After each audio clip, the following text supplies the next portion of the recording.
Bagi sebagian besar dari kita, ponsel adalah bagian dari hidup. Tetapi saya yakin keingintahuan Anda selalu terjebak oleh pertanyaan-pertanyaan seperti bagaimana ponsel melakukan panggilan dan mengapa ada berbagai generasi komunikasi seluler. Mari kita jelajahi teknologi di balik komunikasi seluler.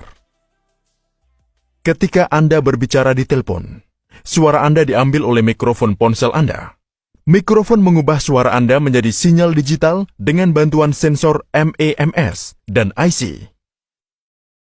Sinyal digital ini berisi suara Anda dalam bentuk 0S dan 1S. Antena di dalam telepon menerima sinyal 0S dan 1S ini, kemudian mentransmisikannya dalam bentuk gelombang elektromagnetik. Gelombang elektromagnetik mentransmisikan 0S dan 1S dengan mengubah karakteristik gelombang seperti amplitudo, frekuensi, fase, atau kombinasi keduanya. Misalnya, dalam hal frekuensi, 0 dan 1 ditransmisikan dengan menggunakan masing-masing frekuensi rendah dan tinggi. Jadi, jika Anda bisa menemukan cara untuk mengirim gelombang elektromagnetik ini ke telepon teman, maka Anda akan bisa melakukan panggilan.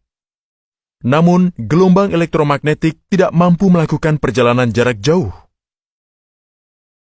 Gelombang akan kehilangan kekuatan karena kehadiran benda-benda, peralatan listrik, dan beberapa faktor lingkungan lain. Bahkan jika tidak ada masalah seperti tersebut tadi pun, gelombang elektromagnetik tidak akan berlangsung selamanya karena struktur bumi yang melengkung. Untuk mengatasi masalah ini, dibuatlah menara sel menggunakan konsep teknologi seluler.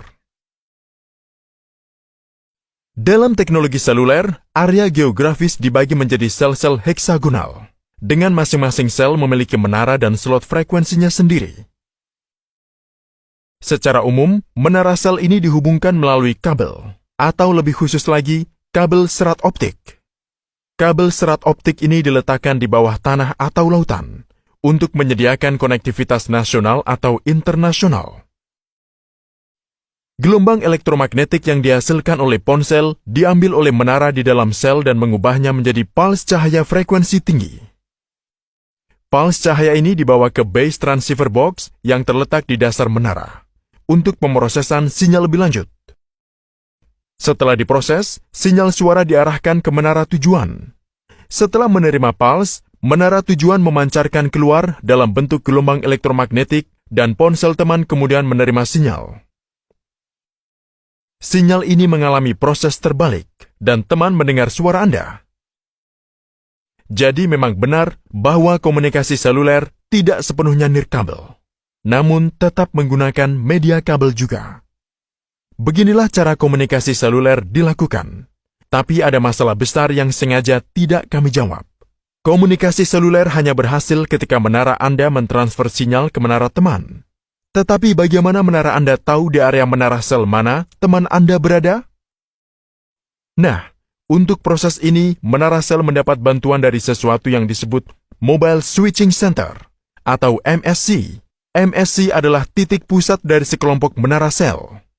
Sebelum melangkah lebih jauh, mari kita jelaskan lebih banyak informasi tentang MSC. Ketika Anda membeli kartu SIM, semua informasi berlangganan terdaftar dalam MSC yang ditentukan. MSC ini akan menjadi home MSC Anda. Home MSC ini menyimpan informasi seperti paket layanan, lokasi Anda saat ini, dan status aktivitas Anda. Jika Anda pindah keluar rentang home MSC Anda, MSC baru yang menggantikan melayani Anda dikenal dengan Foreign MSC. Ketika Anda masuk wilayah Foreign MSC, MSC ini berkomunikasi dengan home MSC Anda. Singkatnya, home MSC Anda selalu tahu di mana Anda berada. Untuk memahami di mana lokasi sel pelanggan dalam area MSC, MSC menggunakan beberapa teknik. Salah satu caranya adalah memperbaharui lokasi pelanggan setelah periode tertentu. Ketika ponsel melewati sejumlah menara yang telah ditentukan, pembaruan lokasi kembali dilakukan. Yang terakhir adalah ketika ponsel dihidupkan. Mari kita coba memahami semua prosedur ini dengan sebuah contoh. Misalkan Emma ingin menelpon John. Ketika Emma memanggil nomor John, permintaan panggilan tiba di home MSC Emma. Setelah menerima nomor John, permintaan akan diteruskan ke home MSI John. Sekarang MSI John memeriksa MSI-nya saat ini. Jika John berada di home MSI-nya, permintaan panggilan akan segera dikirim ke lokasi selnya saat ini dan memeriksa apakah John sedang melakukan panggilan lain atau apakah ponselnya dimatikan. Jika semuanya positif, telepon John berdering dan panggilan akan tersambung. Namun, jika John tidak berada di home MSI-nya, MSI John akan meneruskan permintaan panggilan ke foreign MSI. Foreign MSI akan mengikuti prosedur yang dijelaskan sebelumnya untuk menemukan ponsel John, dan kemudian akan melakukan panggilan. Sekarang, mari kita bahas mengapa spektrum frekuensi cukup penting dalam komunikasi ponsel. Untuk mentransfer 0S dan 1S dalam komunikasi digital, setiap pelanggan dialokasikan dalam rentang frekuensi. Namun, spektrum frekuensi yang tersedia untuk komunikasi seluler cukup terbatas, dan ada miliaran pelanggan. Masalah ini diselesaikan dengan bantuan dua teknologi. 1. Distribusi slot frekuensi, dan 2. Teknik akses berganda. Pada teknik pertama, slot frekuensi yang berbeda dialokasikan dengan hati-hati ke menara sel yang berbeda. Dalam teknik akses berganda, slot frekuensi ini didistribusikan secara efisien di antara semua pengguna aktif di area sel. Sekarang, pertanyaan besar, mengapa ada generasi berbeda dari teknologi ponsel?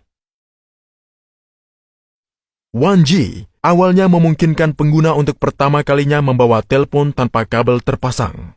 Tetapi 1G menderita dua masalah utama. Masalah pertama adalah transmisi nirkabel dalam format analog. Sinyal analog mudah diubah oleh sumber eksternal. Jadi transmisi ini memberikan kualitas suara dan keamanan yang buruk. Masalah kedua adalah menggunakan teknik Frequency Division Multiple Access yang menggunakan spektrum yang tersedia dengan cara yang tidak efisien. Faktor-faktor ini membuka jalan bagi komunikasi seluler generasi kedua.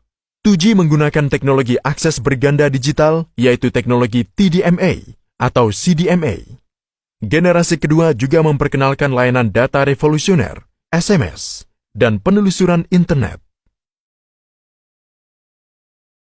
Teknologi 3G difokuskan untuk memberikan kecepatan transfer data yang lebih tinggi. 3G menggunakan teknik akses ganda WCD bersama dengan peningkatan bandwidth. Kecepatan 3G 2 Mbps memungkinkan transfer data untuk penggunaan seperti GPS, video, panggilan suara, dan lain-lain. Berikutnya muncul 4G, yang mencapai kecepatan 20 hingga 100 Mbps, yang cocok untuk film dan televisi resolusi tinggi. Kecepatan yang lebih tinggi ini bisa terjadi karena UFD Multiple Access Technology dan teknologi MIMO.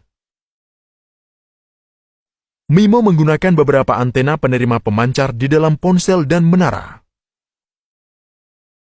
Generasi komunikasi seluler berikutnya, 5G, yang akan segera diluncurkan, akan menggunakan teknologi MIMO dan gelombang milimeter yang ditingkatkan. 5G akan memberikan konektivitas tanpa batas untuk mendukung internet pada barang-barang seperti mobil tanpa pengemudi dan rumah pintar. Jangan lupa untuk berlangganan teknik rekayasa, dan dukungan Anda di patreon.com akan sangat berharga. Terima kasih.